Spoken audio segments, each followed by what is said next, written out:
30 نصیحت د الله پاک لپاره روژه نیول. څوک چې د الله پاک په لار کې فرضي یا نفلي روژه ونیسي، د دې روژې په برکت به الله پاک د دوزخ له اوره وساتي.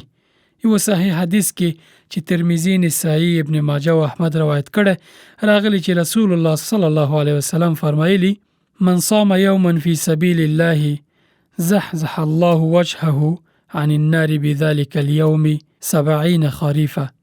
ژباړه: څوک چې د الله په لار کې یوه ورځ روژه ونیسي، الله پاک به مخ په دې روژه د دوزخ له اوره 80 کاله لرې کړي.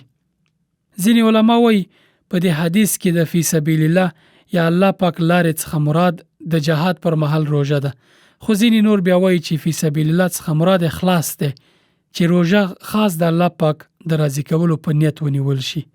نو دغه روژې په برکت به الله پاک مسلمان د دوزخ له اوره بچ کړي. 38 نصیحت: هر میاشت 3 روژې نیول د یو کال ثواب لري. په یو صحیح حدیث کې چې ترمذی، نسائی، ابن ماجه او احمد روایت کړی، رسول الله صلی الله علیه وسلم فرمایلی: من صام 3 ایام من كل شهر فقد صام الدهر كله. ژباړه: چا چې هر میاشت 3 ورځې روژه ونیوله، ثواب یې دومره دی لکه ټول کال چې روژه نیولې وي. د دې خبرې تایید قرآن کریم هم کړی دی. الله پاک د سورة الانعام په 118 آیت کې فرمایي: اعوذ بالله من الشیطان الرجیم من جاء بالحسنة فله 10 امثالها.